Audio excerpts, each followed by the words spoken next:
Let's take a moment to set our motivation.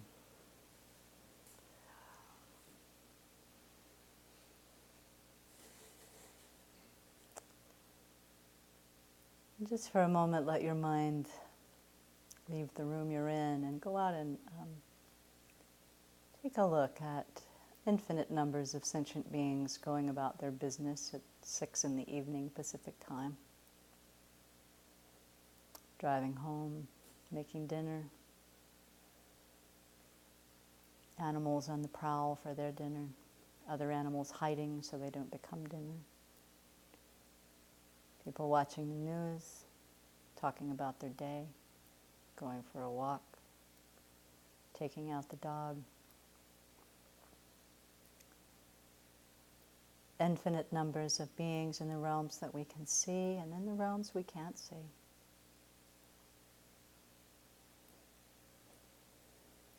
Right this very minute. Every single one of them and every single one of us engaged in activities to try to be happy. Whatever we're doing, arguing, fighting, loving, being kind, whatever, the thought at the very bottom of the mind is, this will make me happy. This will relieve some pain and this will make me happy. And it's the endless story of our lives. Just imagine that picture.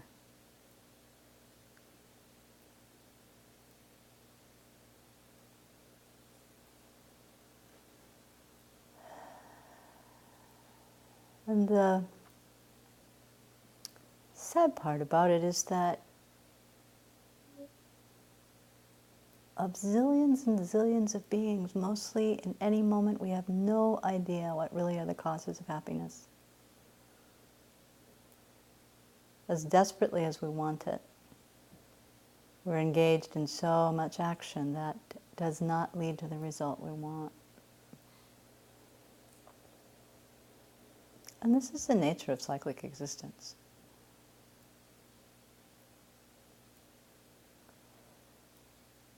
And due to some positive actions, some virtue in past lives, a handful of people are engaged in looking at another way to pursue happiness.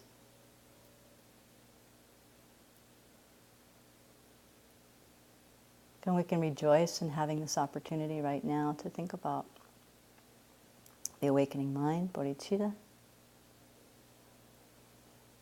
to turn our minds away from the things that are so alluring and seem to make us happy and actually shift our thinking.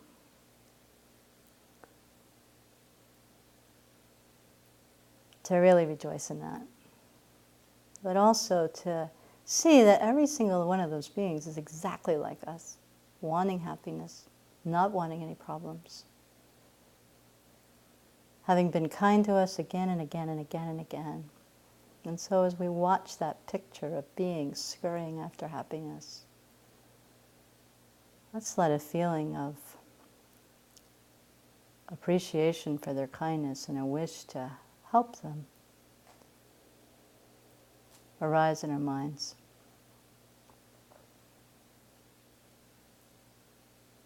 A wish to help us all get off the cycle that ceaselessly searches and never finds.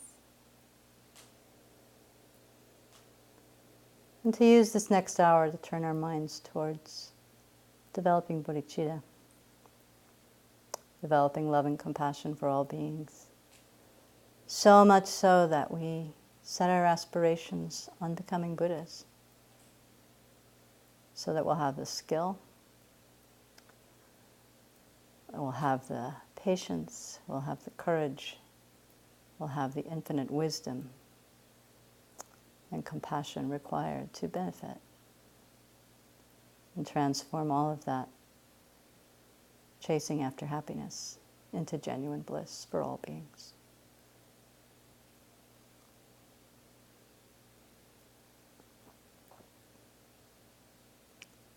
So set that determination very strongly.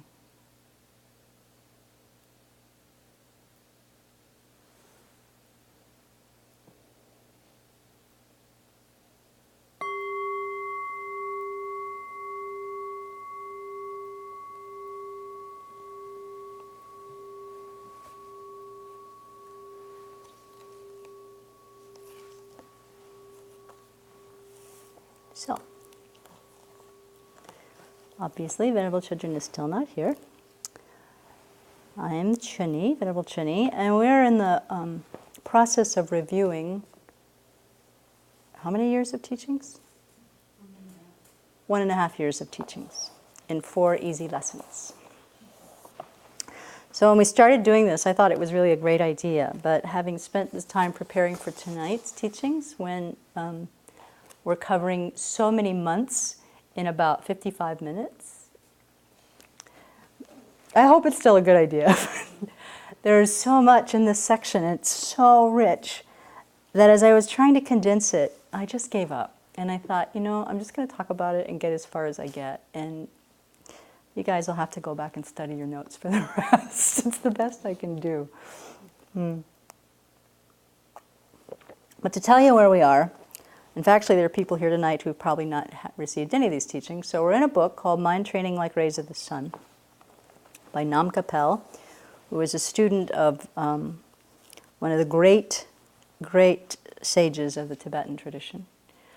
The text is concerned with developing the awakening mind, or that mind of bodhicitta that I was talking about in the motivation, that develops a wish to benefit others that's so strong, so compelling, not just others generally, but every single being, that it propels our motivation to become Buddhas so that we can benefit all those beings. So the first review covered the beginning section where we train in the preliminaries.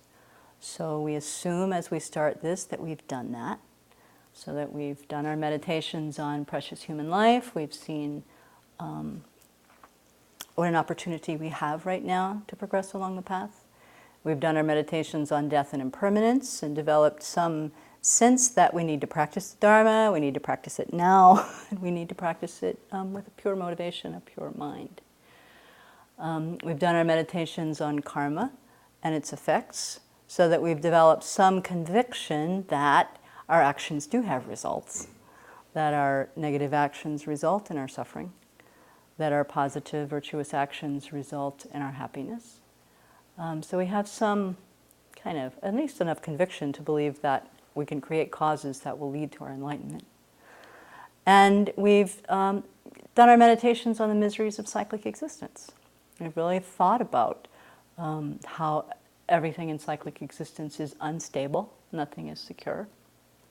We've really thought about how we're constantly craving for things, wanting, our desires are endless, and ultimately never truly satisfiable. And we've thought about all the conditions of taking birth and death over and over again, how we strive for things that we never get, how we get some things and then we're not happy with what we got. We've thought about all of these things and come to realize that what we see is, or what we're so attracted to, actually has not enough substance to ever make us happy. So on the basis of those kinds of meditations and realizations, then we've turned our mind to really move towards liberation, to really take the Buddha's teachings to heart so that we can get off this cycle and go towards something much greater, which is a complete liberation from elimination of all our afflictions, especially our root ignorance that causes the whole problem, and be free of that suffering and have a mind totally in bliss. But we've also done all the meditations that Venerable Simke covered last week on developing bodhicitta, realizing that we're not here alone, realizing that all sentient beings have the same desires that we do to be happy, the same desires that we do to be free from suffering, and we've done the meditations to convince ourselves that it's not right to help some and not others, that we're all in this boat together. We've done the meditations that really help us think about how kind sentient beings have been to us, how we receive kindness over and over and over, daily, minute by minute by minute, actually, that we're recipients of kindness. We wouldn't be in this room without the kindness of infinite beings. And so we've thought meticulously about that, so that we're very aware of that, and so are ready to see them as lovable, wanting to repay that kindness on the basis of having love rise up on the basis of receiving that kindness. And then we've done the meditations on looking at the faults of our self-cherishing. How our self-centered thought of seeing ourselves as the center of the universe, our own happiness is more important than anybody else's, really causes us so much of our pain and suffering, and gotten accustomed to the idea or the advantages of being other-centered rather than self-centered, as His Holiness says, that the advantages of that is that it is the source really of all happiness. So we've come to some conclusions about that. And in so doing, then we've practiced we've come to the realization that we want to practice love and compassion through the taking and giving meditation, where we exchange our happiness for, and give our happiness to others, and we take on their suffering. And that exchanging that thought that we wish to take on that suffering and have other beings have our happiness is the very cause of love and compassion continuing to grow in us, so that we can develop this incredible mind of bodhicitta that we're aspiring to. So we've done all those meditations, and we're at the point where in this text it says, having trained in the preliminaries and trained in developing bodhicitta, we're now at the place where we're looking at the instructions concerning the 5 precepts that are the factors of the trainings. So this whole section, not like the sections before it weren't this, but this whole section is really, really, really the practice manual. It's like one practice after another, after another, after another, after another, about how to train our minds, what thought training is, how to train our minds in the thought of bodhicitta, or in the thought of that awakening mind, so that we can quickly move, I don't know about quickly, we can move towards our goal of becoming Buddhas so that we can be of benefit to others. So these instructions concerning the 5 precepts that are the factors of the training have these like 5 sections. So it's like 5 sort of categories of advice for how to train the mind. Transforming adverse circumstances into the path is one, the first one. The integrated practices of a single lifetime, which covers the 5 forces, which we've reviewed a couple of times. The third section is the measure of having trained the mind. So like any good business plan has some evaluative process where you check how are we doing. So this is where we evaluate. The 4th section is the commitments of mind training, things we promise to do. And the 5th one is the precepts of mind training. So it's a huge wealth of practices. But we're going to try it. Cover it, review in some ways. And Venerable taught them really, really thoroughly. So as every time I think all of us do this, we realize how much richness is in those teachings. And so to review them is just an amazing opportunity, and encourage everyone to take the time to do it. So transforming adverse circumstances into the path. It's a critical aspect of the practice. Venerable Chögyam said, if we crumbled every time we met adverse circumstances, where would we be? We would be nowhere.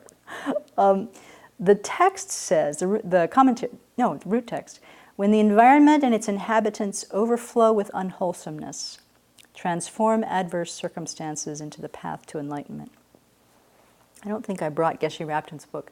His translation of that is something like, when the container and its contents are filled with evil, transform these adverse circumstances into the path. So the container being the environment, the contents being like everything within it, which I quite liked as a way of thinking about it.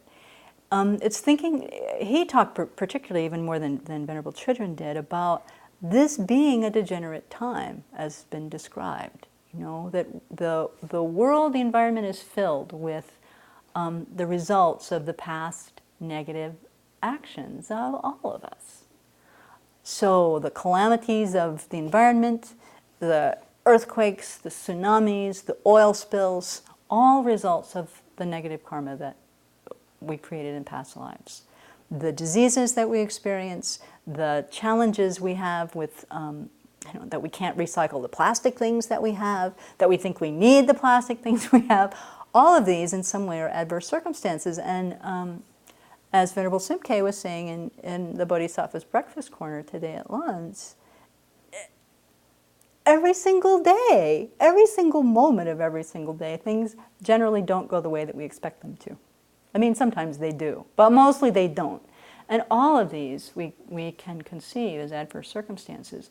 So the practice here, or the point of this whole section of practices, is to take these adverse circumstances, whether they're minor, you know, somebody picked up my thing that I wasn't finished with, pretty minor, or whether I have a terminal illness and, you know, not very long to live, which you might think is kind of major. All of these adverse circumstances then become the supports for our practice, not an obstacle to the practice. And so it's turning these things into something that is very, very useful and propels us in our motivation to develop bodhicitta. How do we do that? Ha ha ha. I mean, that's the key, right? And there's so many different little ways of turning the mind, many of which are addressed in the maxims and slogans within this text. But Venerable Children outlined a couple. When we're sick, to train the mind to realize that this is a result of our own past negative actions and rejoice. To really rejoice. And to do it genuinely. You know, to find a way with our own minds to recognize and reflect on, oh, this is karma ripening. I created the causes for this. No one is to blame. It's pointless to hate it. And in fact, think of all the possible ways this could have ripened. Think of all the negative rebirths I'm avoiding by having this particular illness right now, and really turn it into a practice of rejoicing. That is transforming an adverse circumstance into the path. Or something like you're in a state of depression. You know, your mind is just overwhelmed with something and you can't find your way out of it. Okay, work with the depression, but we can also look and say, this too is a cause of my own negative action, so there's that aspect. But then take your mind out and think about all of the real life situations of people who are really depressed. Think about the real life situation of the mother in a place where there is no food, there is no water, she is watching her children die of malnutrition and has absolutely nothing that she can do about it. Think about that person's situation and then say, okay, if I'm going to be depressed, I will take the suffering of that woman also. Let her be relieved of it, may I take it on. And then we practice just imagining all the different possible situations of people who are in the same situation as we are right now. And we make a commitment to take on, that our suffering will stand for theirs. So we're beginning to exchange our own happiness for the suffering of others. Then we can rejoice. So you might even still be depressed, but you can also rejoice in the fact that I am using this negative state of mind in a positive way. I am therefore creating positive potential, creating merit, and I'm doing it for the benefit of others. And truthfully, although this isn't necessarily the reason we do this practice, when we do it, our minds change. When we begin to see that our pain is not just mine, but that in fact we can take it on for the benefit of others, then our relationship to it changes completely, and our minds change. Venerable Children said, if we train ourselves to look at it properly, every single situation we encounter throughout the day is an opportunity to practice. And if we train in this well, she says, we will never have a poor me mind again. Poor me, I'm so miserable. Da da da da. So there's the brief explanation of transforming the adverse circumstances into the path as part of the outline. Then there's the elaborate one. And the elaborate explanation goes into more detail, basically. So the root text says, apply meditation immediately at every opportunity, which just backs up really what I just said. The meditation they're talking about is the taking and giving meditation. And the taking and giving meditation is the practice of really imagining taking on, giving all of our happiness, all of giving material things, giving our merit, all of that, giving all of that, and taking on the suffering of others in exchange for that. So that's what the taking and giving meditation is about. So applying that thought, giving the Dharma, all of those things, applying that thought to the practice. Text says, take lightly every mental or physical difficulty that befalls us. So that's a practice right there. Take lightly every mental and physical difficulty that befalls us. Then, when we think about that, just as I said before, we practice using this meditation, take on the suffering, and then giving our happiness. That's the other half of it. Giving whatever they need. Giving whatever we can imagine they need. So when we have problems, we can do this meditation. Also, and I have to say, I am more inclined to think about it when I'm suffering. But when we're not having problems, we also do this meditation. When we're happy, when we're well, when we're feeling like things are going well, when life is feeling pretty good, rather than kind of sit complacently in our life is good moment, knowing that it will pass, we can actually, again, think about giving our happiness to others.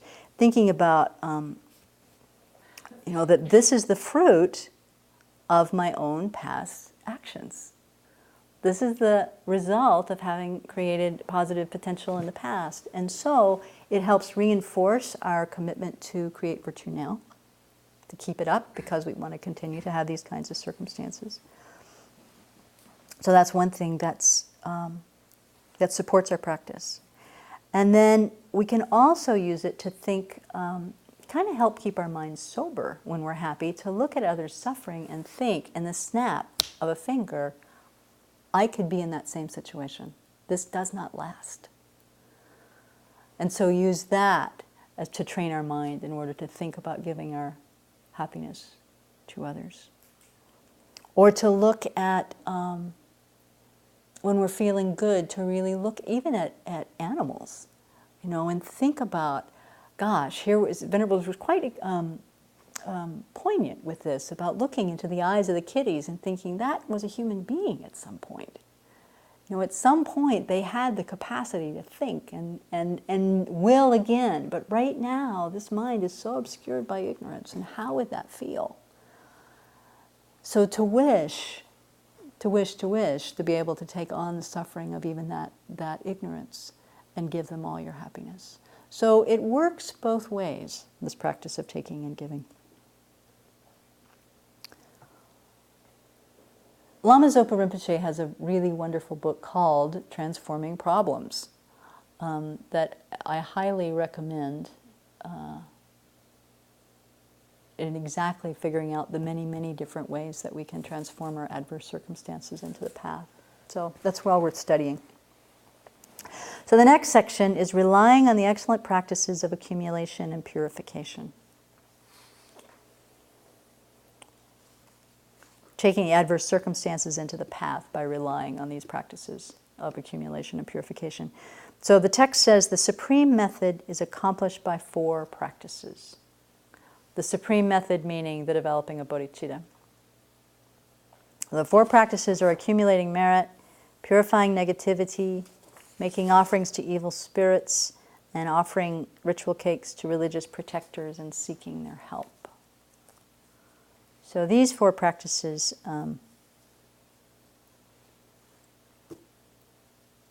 the commentary says, whatever is meant for my purpose, happiness or suffering, good or bad, may I accept it all. And that's what these 4 practices are about. So the ways of accumulating merit, we make offerings, we do prostrations, we meditate on bodhicitta, we practice in that way. But Venerable also said that a real way to accumulate merit in this context is that instead of looking at what benefits the self-centered thought, think always what is more beneficial for sentient beings, and let go of our own wishes in that way. So, for example, say again we're sick. Of course, the prayer we make is, Medicine Buddha, please help me be relieved of this suffering. But if we were transforming adverse circumstances into the path and accumulating merit in that way, our prayer would actually be, if this is beneficial for sentient beings for me to get well, may I get well. If it is more beneficial for sentient beings that I stay sick, may that happen too. If it is more beneficial for sentient beings that I be able to live a long life, may I have a long life. If it is more beneficial for sentient beings that I have a short life and die, then may that happen too. And get ourselves accustomed to being okay with whatever. And in that way, of course, we're coming to a level of acceptance. What Venerable Tarpa said during the teachings was, getting to acceptance, anything that gets us to acceptance is helpful, is really fantastic. So Venerable Children went on further and said, we can do this with all kinds of things that we're grasping onto, like an outcome we want. I want this to go my way. I really want people to do it this way. But if we can step back and go, okay, if it's more beneficial for sentient beings that we do it this way, may that happen. If it's more beneficial for sentient beings that I lose this one, may that happen. And let ourselves get okay with it. And then we can really let go. And again, we're applying our adverse circumstances to help develop our wish to benefit sentient beings.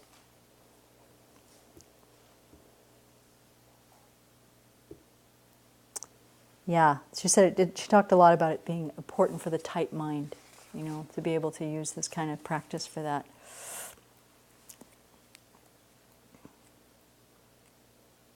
So again, she just repeated, whatever comes, apply thought training, and in that way we're accumulating merit moment by moment by moment by moment.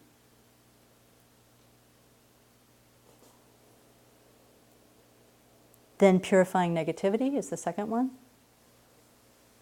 And this just says, all misdeeds you have committed or caused to be committed, and Venerable Children said, or rejoiced in, every misdeed we've rejoiced in, over beginningless time, due to our disturbing emotions, must be confessed repeatedly through the four powers.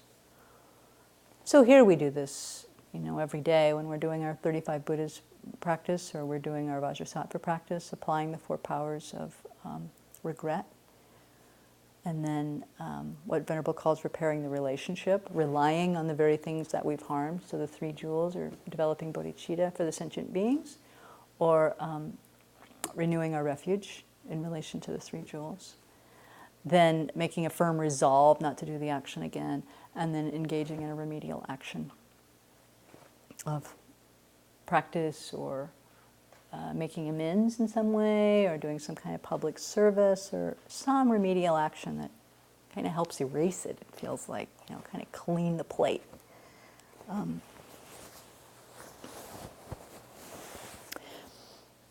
This strengthens the mind very much. I liked this point a lot that she talked about, and she came back to it later in a place in the text. Talking about purification helps us transform the adverse circumstances into the path by beginning to really develop this level of honesty with ourselves. It takes a lot to be able to admit that we have made mistakes, but once we do, once we stop justifying and kind of obfuscating the issue and lying to ourselves and trying to look good for other people, that takes up so much energy. And so to begin to use the practices of purification to release the mistakes that we've made, take this, let go of the guilt and all that stuff that we tie up with it. Just acknowledge our mistake. Repair our relationship. Make our determination and do our practice and go on. It's a great relief. The third point here, making offerings to evil spirits. This is kind of cultural, as far as the Tibetan culture being filled with this recognition of spirits everywhere and in everything. Venerable said, for us, we can practice this point by thinking of the people who harm us. I mean, we kind of hold them in that view too, of evil spirits coming after me. So making offerings to the people that have harmed us, that we have difficult relationships with. Practicing that as a way of taking that adverse circumstance into the path. This goes back to, I don't know how much you covered. Did you cover the whole thing about making offerings to the people, the huge thing of giving to the people who have harmed us in the past? Mm-hmm. Yeah. It's toward the end of the teaching, so I had to be a little bit more. Yeah. That's what I thought. It's a stunning kind of teaching. It's worth going back through and looking at, because earlier in the text, when he's talking about developing love, and there's a huge long thing about giving to all of these beings, giving to our spiritual mentors and giving to beings who have helped us, and just lists and lists of all the different beings we should give to. One of the things that we practice is giving to the beings who have harmed us, and so he says, having imagined creating various external necessities like out of our bodies. So we turn our bodies into food, clothing, and shelter. And then we invoke all the harmful elements with the hook of the awakening mind and generate a deep sense of closeness to them, thinking, you have been my mother. You have been so kind to me, and so now I'm going to give you whatever you want. And so it's quite a vivid visualization of remembering that we also owe them an immense debt. We've eaten their flesh, we've drank their blood, we've warmed their skins, so we owe them. And so we offer our bodies to these beings that we now perceive as having harmed us as a way of thanking them for their kindness. This really changes our way of thinking. So in the same way here, we're looking at those beings that have harmed us, human or otherwise, and we think about giving them a present, making them a gift, which is the last thing in the world we want to do. But it's a very interesting practice. Some years ago, I was, when I was Venerable Chödrön's sort of secretary for a while, she was just publishing a book that was coming out by a completely different publisher than who usually publishes her books, and I had not been there for the process of writing this book, so I don't know what the thing was, but she and the publisher had miscommunication after miscommunication after miscommunication, and finally the book was out. And I was in her apartment, and we were talking about something she wanted to do, and she said, I want to send this woman a gift. What? She said, yeah, it's been such a difficult process, and I have learned so much. I'm trying to think of what kind of present I can send her to appreciate her. She said it will blow her away. She won't expect this from me, but this is what I'm going to do. And it was the first time I actually ever heard of this. But it was so illuminating, both to see that this is how Venerable Chödrön practices, to get that concept, oh my gosh, this person has been nothing but a pain as far as I can see, nothing but a difficulty. And yet Venerable Chödrön is taking directly from this text, I want to send this person a present, which she did. I don't think they became best friends afterwards, but I do know that from that watching what was happening in her mind, she was transforming that relationship and that adverse circumstance into her own practice of bodhicitta. It was very, made a deep impression on me, that teaching. So that's what she was teaching here. She did say, and I think it's worth saying, that we do this, making this the present mind, the idea of giving a present to the beings that harm us, not with a masochistic mind, not with this, let me be your doormat sort of,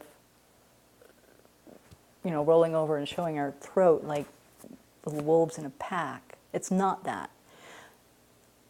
I think we need to come back to this again and again and again with the thought training teachings. What is the purpose? The purpose of the thought training teachings is to abolish our self-centered thought. That's the purpose. So that when the great mind of I rises up, oh, I am so harmed. I have been so much the victim of this person's evilness. That's the mind that needs to think about the kindness of that being. Think about everything that we've learned as a result of the harm that we've received. Think about how they're helping me to ripen my negative karma. You know, it's because I'm experiencing this harm, then I can use this as a purification practice for past negative actions. All the ways that we can appreciate them, and then giving from the present from that kind of place. So that we're not being victim-y and we're not being kind of weird about it, but in fact are using it consciously to transform our self-centered thought. That's the purpose. And then the fourth one is offering ritual cakes to religious protectors and seeking their help. So at least as far as the people I know in this room, most of us are not practicing protector practices. But Venerable said perfectly all right to think of this slogan or this direction in terms of also making offerings to our the deities that we, or the Buddhas, you know, all the Buddhas that we have a relationship with, and seek their help. But it's not from like the kind of prayer that very much comes from our Western Christian, Judeo-Christian training that says, you know, let me make this offering and if I do this, then I'll get help. I'll get something back. If I'm very, very good, God will give me this. That kind of Sunday school prayer thing that we were raised with. It's instead making a prayer that says, from the depths of my heart, may I be able to see adverse circumstances as the path to enlightenment. Making a prayer that says, just as the precious awakening mind was born in the mind streams of the holy ones, may I be able to develop it too. So making offerings, practicing generosity, and doing it with a mind that is helping us to affirm our aspirations again and again and again, that helps affirm our determination to do this.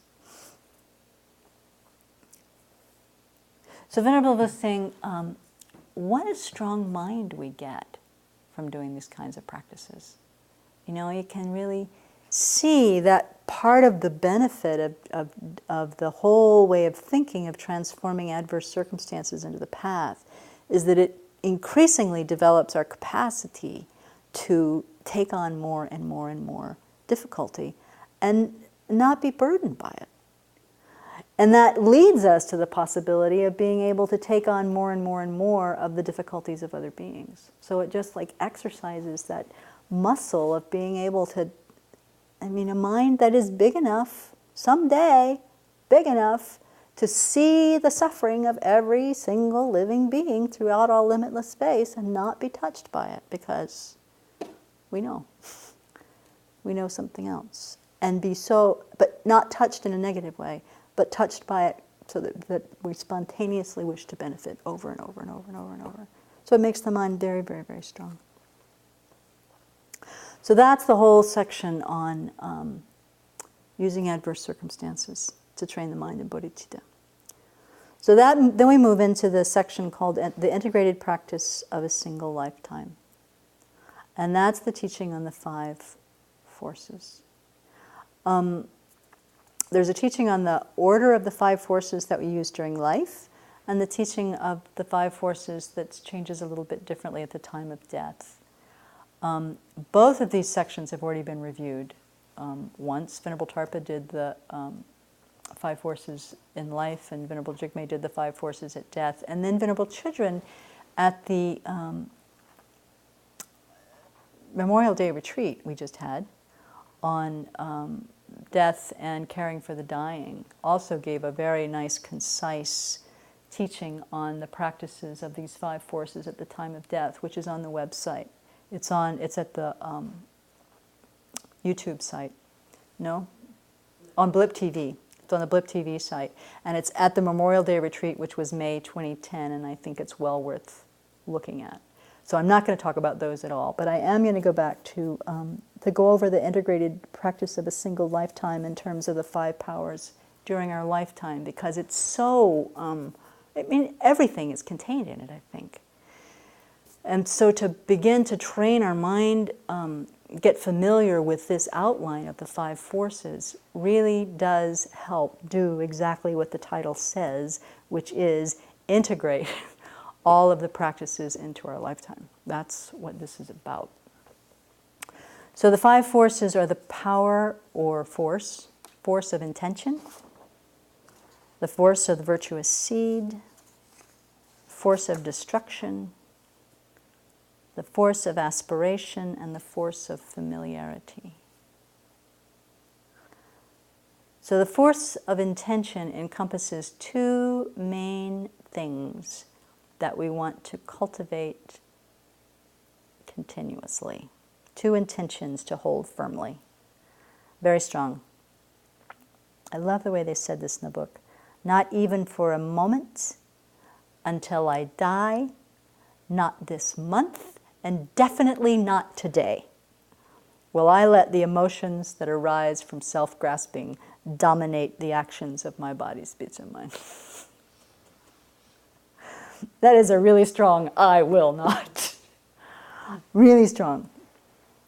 And Venerable said we have to have it, the determination that clear. I will not let them arise, period, because they're so strong. You know, the afflictive emotions in our minds are so strong, and they're there just like that.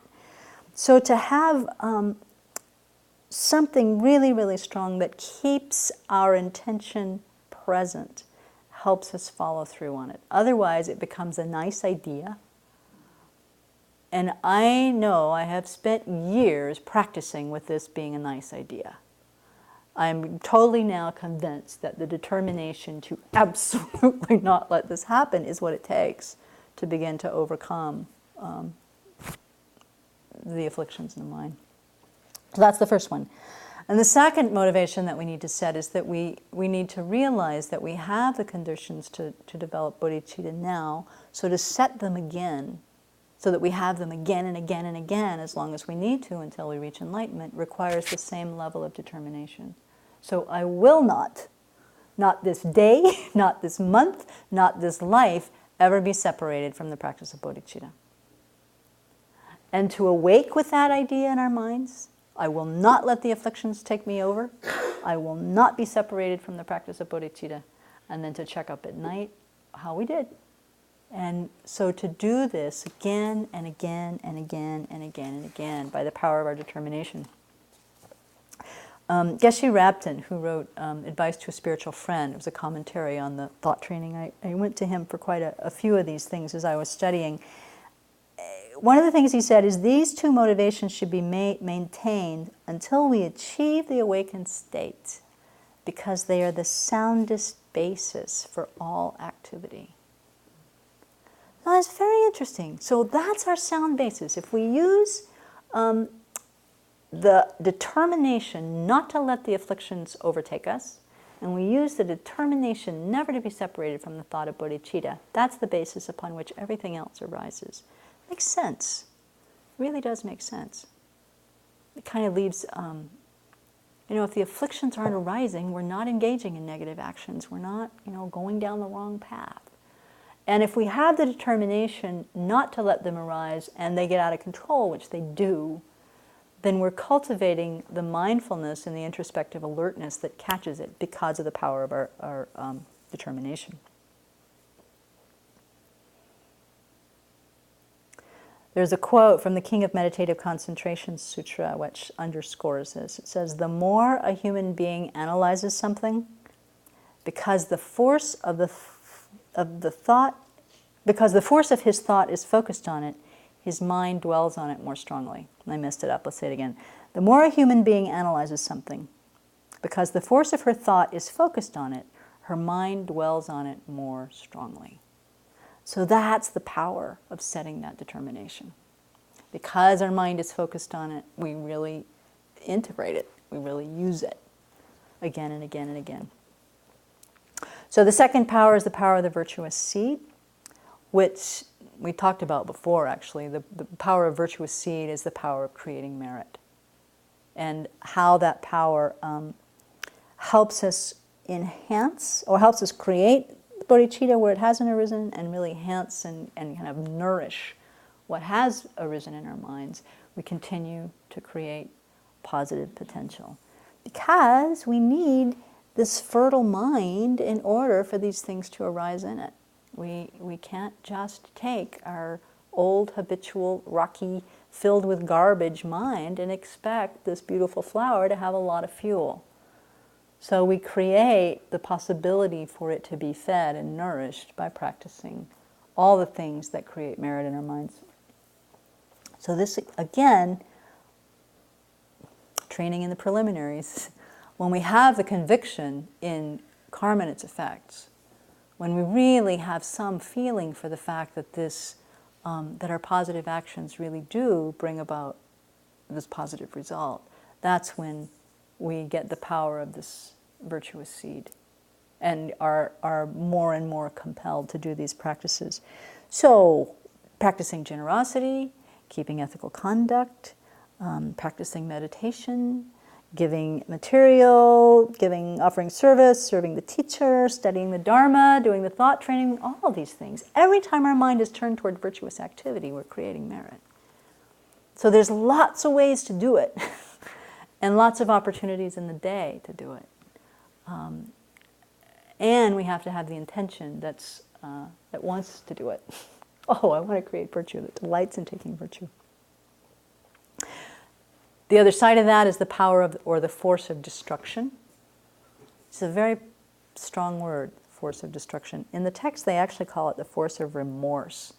But Venerable, drawing from another source, called it destruction, and so does Geshe Rapton.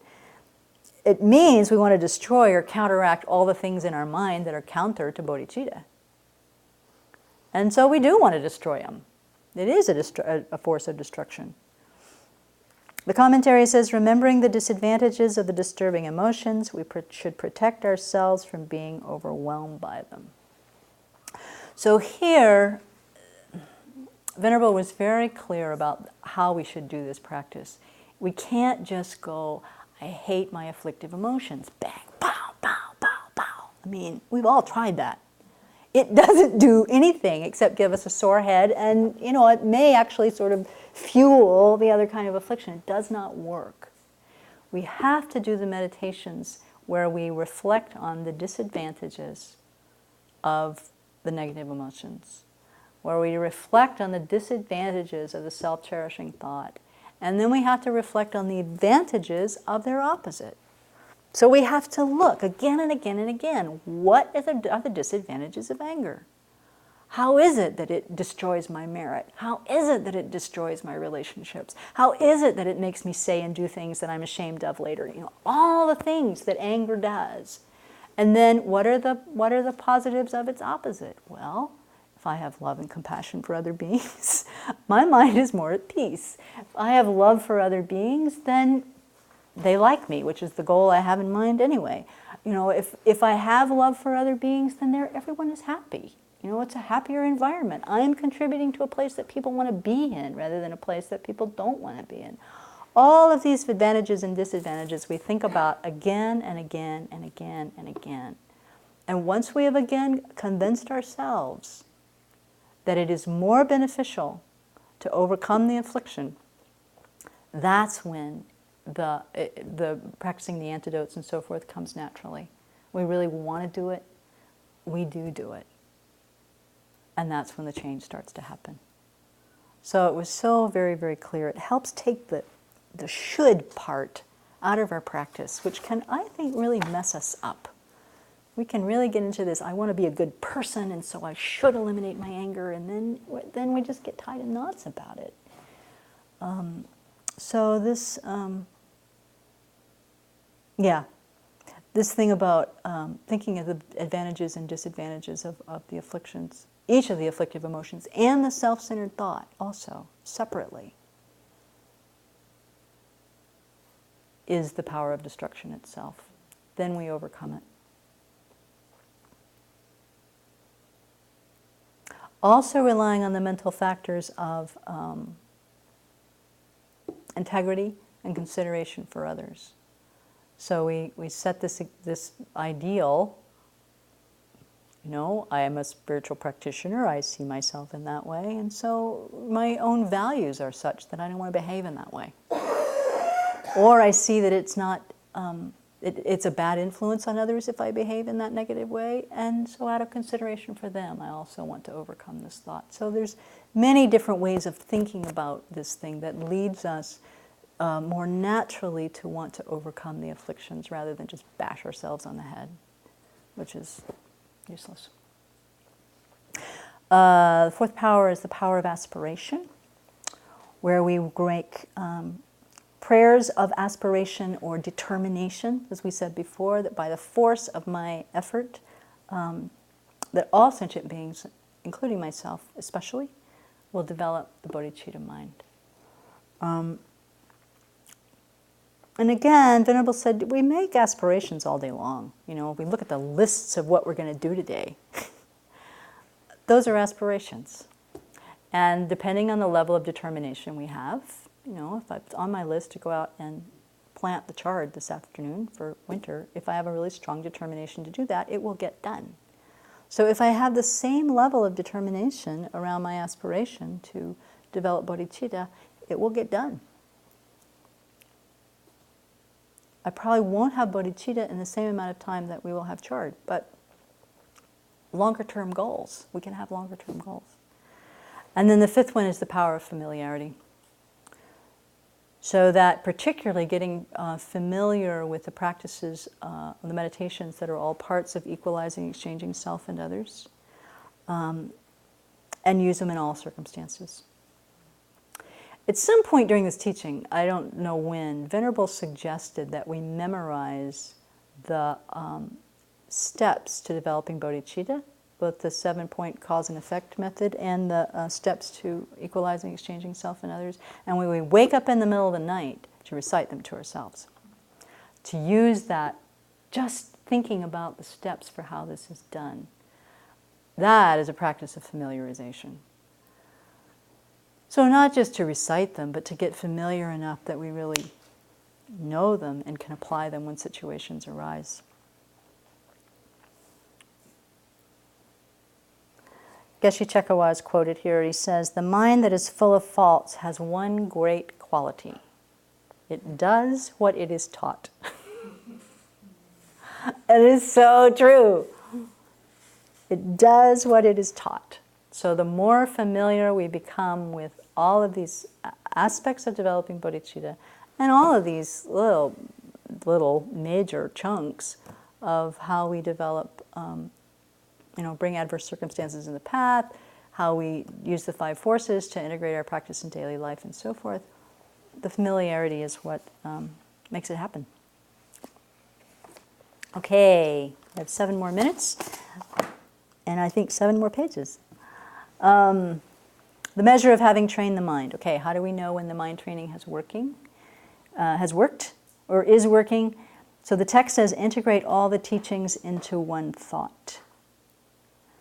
So since all of the Buddha's teachings are meant to overcome our self-grasping, that's where we're headed with that, then one measure is to really pay attention.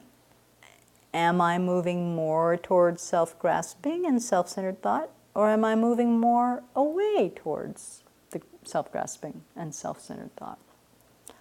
And we can check that. We can check and see how that is. And it's not like looking at yesterday. His Holiness says we should look back 5 years. And when we really look back over a period of time, that's when we begin to see the change in our practice. So, to hold ourselves, it's like, even in Weight Watchers, they don't get on the scale every day. I mean, that's one, so we don't get on the scale every day, but we look back over last year, 5 years, 10 years. What's the measure of having changed our mind? Are we moving more towards the self-centered thought or more away from the self-centered thought? One of the slogans of primary importance should be given to the 2 witnesses. So the translation that I learned that I like better of the 2 witnesses, trust the principal one. That's really the core of that one. The 2 witnesses are the inner and the outer one.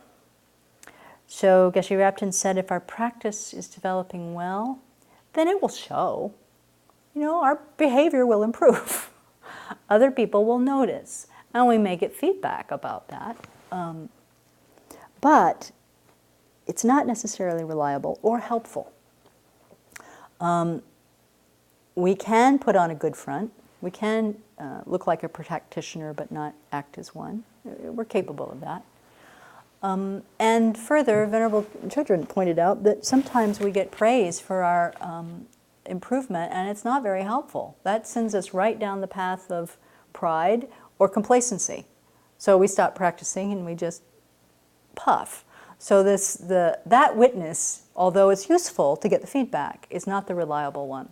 The one that we rely on is the inner witness that she says, and I'm quoting here, the Guru who embodies the three jewels, who is inseparable from our own Guru and from the Dharmakaya. So we're relying on our own growing wisdom mind. That's what that boils down to. So it's the mind that we cultivate as we internalize the teachings, as we practice. If we have the good fortune to be near a teacher who has the courage and the compassion to point out our faults, getting that feedback. So over time with our practice, we develop a kind of accurate mirror that really can begin to see what is going on in our own minds and can judge, how was my motivation really? How was my practice really? And it is that witness, that inner wisdom that really fearlessly and compassionately looks at our own behavior and our own mind and makes the assessment. How did I do? How am I doing? Am I on track? Am I practicing the way that I want to practice? Am I fulfilling the goals that I set for myself every day when I say I don't want to harm? Am I really, practicing with a wish to benefit others? Or am I faking it today? And it takes a lot of courage, Venerable said, and I think it's true. A lot of gentleness to be a real accurate witness to our own behavior. To watch our own self-centered thought morph again and again and again and trick us and catch it. But that's the witness that is the one that can tell us whether we're progressing on that path or not, on the path of mind training. Constantly cultivate only a joyful mind is the last slogan there. Constantly cultivate only a joyful mind. Oh my goodness. But Venerable said, depending on what I pay attention to, depending on how I interpret what's come to my mind, I can keep a happy mind and focus on what's beneficial. So, keeping the mind constantly doing Tonglen, using that taking and giving meditation, that wish to take on the suffering of others and to give my own happiness in exchange, keeps that mind joyful. Keeps it joyful. If we stop complaining, we don't get angry so much. If we stop having every little thing that comes along our way upset us, we don't get angry so much, or we don't suffer so much. So that's the measure. If we can keep a joyful mind, that's good. And then the last one I'm going to go to is the measure of a trained mind is a mind that has turned away. Turned away from what? Turned away from the allure of cyclic existence, turned away from the things that harm ourselves and others, and turned our minds toward liberation, developing bodhicitta and enlightenment. So when our mind is turning that way, as more and more and more, that's a measure.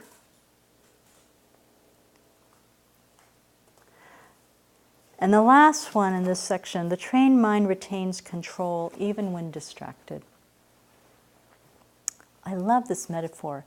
It's like a really skilled rider in the horse. You can be riding along, and the horse gets spooked. A skilled rider will sense that movement and be able to hold their seat no matter what the horse is doing. So a trained mind is capable in that way, so that no matter what comes at us, criticism anger, huge difficulty, or whatever, we sense the arising of our own negative action and don't lose our seat. It is such a great image. And so the more that happens, the more we can rejoice. And it can happen in really small ways, you know. Did I today encounter a situation where I'm normally reactive and today I wasn't? Well, we've all had that experience. Rejoicing in that. That's a measurement of the fact that the mind training is working, you know. Yeah. Did I avoid a mental habit that I usually head into this ditch with? Today I got out of the ditch. Rejoice. That is a sign that our thought training practices are helping. When our meditation is less distracted by afflictive thoughts, that's a good sign. Yeah. So those are the signs of. There are many, many slogans that follow after this. Many in this things. Things like, train consistently with difficult situations. Transform your attitude but maintain your behavior. Like, have this image of people suddenly doing lots of tongue lid in tough situations. Don't do that. We should be very private about our practice. Don't speak of others' incomplete qualities. So giving up our criticizing mind, giving up our sportscaster commentary on how people are doing or what they're doing, because it's a total obstacle to bodhicitta, completely. Don't concern yourself with others' business. Whatever occurs, be patient with both. That's really the bottom line. Whatever occurs, be patient with both. Suffering, happiness, equal. Be completely equal with these two. I wanted to close with Lama Zopa Rinpoche's dedication for a meaningful life. A couple of times during the course of this section of teachings, Venerable referred to this prayer. It's in the Pearl of Wisdom 1, the Blue Prayer Book, on page 68. Oh, maybe we should read it together. People have blue prayer books, right?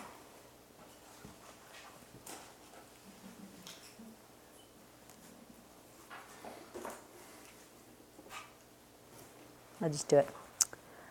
Whatever actions I do, eating, walking, sitting, sleeping, working, and so forth, and whatever I experience in life, up or down, happy or unhappy, healthy or sick, whether I have a terminal disease or don't, whether my life is peaceful and harmonious or with discord and difficulties, whether I am successful or fail, rich or poor, praised or criticized, whether I am living or dying or even born in a horrible rebirth, whether I live long or not, may my life be beneficial for all beings.